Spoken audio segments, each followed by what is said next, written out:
শুভেচ্ছা সবাইকে অ্যান্ড্রয়েড বাংলা টিউটোরিয়ালের আরেকটি নতুন ভিডিওতে।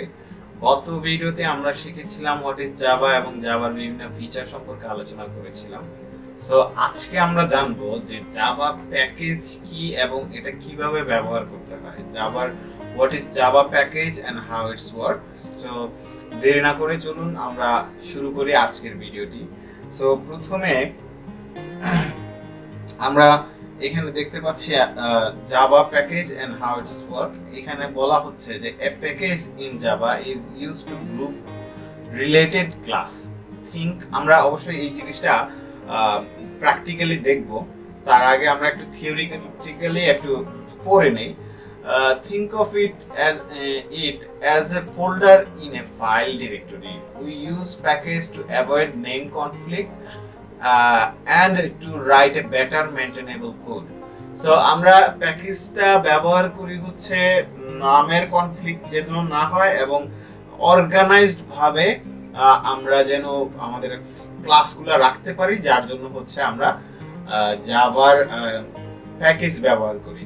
সো জাভার প্যাকেজ ব্যবহার করলে হচ্ছে আমরা যেরকম ধরুন আপনার বাসায় একটা বুক শেলফ আছে, উদাহরণ যদি আমি বলি, একটা বুক শেলফ আছে, এখানে বিভিন্ন ক্যাটাগরির বুক থাকতে পারে আপনার কাছে, হয়তো কোনোটা গল্পের, কোনোটা হচ্ছে আপনার কলেজের ক্লাসের, অথবা হচ্ছে আপনার কোনোটা হচ্ছে গানের, এক একটা ক্যাটাগরির বই থাকতে পারে। তো প্রত্যেকটা ক্যাটাগরিকে আলাদা আলাদা আলাদা আলাদা শেলফের মধ্যে সাজায় রাখলে যেই ব্যাপারটা হয় ওই জিনিসটাই হচ্ছে প্রত্যেকটা শেলফ হচ্ছে এক একটা প্যাকেজ। সো এরকম করে আমরা চিন্তা করলে প্যাকেজটাকে এইভাবে করা হয়, বোঝানো হয়।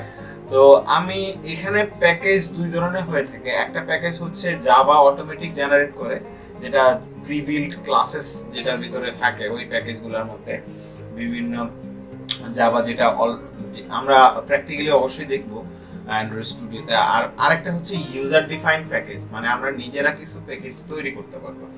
সো চলুন আমরা অ্যান্ড্রয়েড স্টুডিওতে দেখি যে প্যাকেজটা কিভাবে করতে হয়। সো প্রথমে আমরা এখানে আসলাম। তো এইখানে আমরা গত ভিডিওতে আমরা যেরকম তৈরি করছিলাম, একটা অ্যাপ তৈরি করছিলাম, সেই প্রজেক্টেই আমি এখন এখানে রান করছি। সো আমার এখানে একটা ক্লাস আছে এবং একটা XML ফাইল আছে। সো এই ক্লাসটা কিন্তু ডিফাইন করা হয় ডট জাভা দিয়ে। আমি যদি এটাকে ওপেন ইন এক্সপ্লোর দিয়ে পিসিতে, যখন আমি ফাইল এক্সপ্লোরার দিয়ে, পিসির এক্সপ্লোরার দিয়ে দেখবো, তখন দেখবো যে ডট জাভা নামে যে ফাইলটা আছে ওইটা হচ্ছে ক্লাস। সো প্রত্যেকটা ক্লাসের এক্সটেনশন হবে ডট জাভা দিয়ে। সো আমরা এখানে দেখতে পাচ্ছি এই যে একটা ফোল্ডার, এটা হচ্ছে একটা প্যাকেজ, এবং এই যে আরেকটা ফোল্ডার, এটা হচ্ছে আরেকটা প্যাকেজ, এই যে আরেকটা ফোল্ডার, এটা হচ্ছে আরেকটা প্যাকেজ। তো এই তিনটা প্যাকেজ কিন্তু জাভা যখন প্রজেক্টটা জেনারেট হয় তখন অটোমেটিক্যালি এইগুলা তৈরি হয়। সো এটাকে আমরা বলতেছি যে বিল্ট ইন প্যাকেজ, মানে package from the Java. Built in package মানে যখন পুরা জিনিসগুলো, এই প্যাকেজগুলো যখন অটোমেটিক তৈরি হয়, এগুলা হচ্ছে আপনার প্রজেক্টের জন্য তৈরি হয়। সো এইগুলাকে বলা হয় হচ্ছে জাভার বিল্ট ইন প্যাকেজ। সো এই যে প্যাকেজ, এখন আমরা চাচ্ছি যে নতুন আরেকটা প্যাকেজ তৈরি করব। এখন সেই প্যাকেজটা কিভাবে তৈরি করব? আমরা জাস্ট এই যে আমরা সব সময় এই ফোল্ডারের ভিতরে কাজ করব। সো এই ফোল্ডারের ভিতরে জাস্ট রাইট মাউস ক্লিক করে নিউ, তারপরে হচ্ছে প্যাকেজ, আমরা এখানে প্যাকেজ লিখব। ধরুন আমাদের এই প্যাকেজের মধ্যে রয়েছে, আমরা কি রাখবো, আমরা কিছু জিনিস রাখবো। ধরেন আমরা এপিআই রাখবো। সো এপিআই এর যত ক্লাস থাকবে সবগুলা হচ্ছে আমরা এই এপিআই ফোল্ডারের মধ্যে রাখবো। অথবা আমরা রাখতে পারি হচ্ছে আরেকটা প্যাকেজ তৈরি করতে পারি, যেটা হতে পারে ইন্টারফেস হইতে পারে। ঠিক আছে, আমরা যত ইন্টারফেস পাবো সব ইন্টারফেস আমি স্পেশালি যেটা করি, এরকম করে আলাদা প্যাকেজ করে এই প্যাকেজের আন্ডারে সবগুলোকে সাজায় রাখি। নেটওয়ার্ক রিলেটেড যে কোর ফাংশনালিটি থাকে, যেই ক্লাসগুলো থাকে, ওইগুলোকে আলাদা করে রাখা। ধরেন আপনি অনেক বেশি রিসাইকেলার ভিউ ইউজ করা হতে পারে অ্যাপের ক্ষেত্রে, সেক্ষেত্রে আমরা অ্যাডাপ্টার ইউজ করি। সো আমি কি করি যে একটা অ্যাডাপ্টার নামে আলাদা একটা প্যাকেজ রেখে দিই, অ্যাডাপ্টার।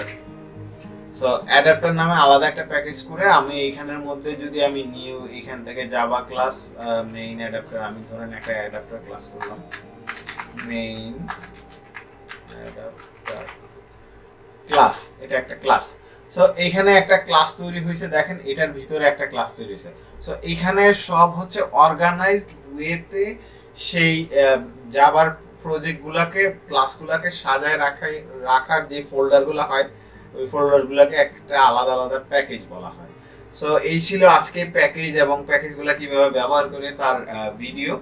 দেখা হবে নেক্সট ভিডিওতে নেক্সট নতুন কোনো টপিক নিয়ে। ততক্ষণ পর্যন্ত সবাই আমার চ্যানেলটা অবশ্যই সাবস্ক্রাইব দিবেন এবং অ্যান্ড্রয়েড বাংলা পুরা সিরিজটা দেখার অবশ্যই অনুরোধ রইল, কারণ আমি এখানে পুরা ডিটেইলস ওয়েতে একদম ছোট ছোট করে টপিক করে করে সবগুলাকে একদম পুরা অ্যান্ড্রয়েড ডেভেলপমেন্টটা আপনাদের সাথে শেয়ার করার চেষ্টা করব। আর হচ্ছে আমার চ্যানেলটাতে অবশ্যই সাবস্ক্রাইব দিবেন। দেখা হবে পরবর্তীতে। Till then, good by.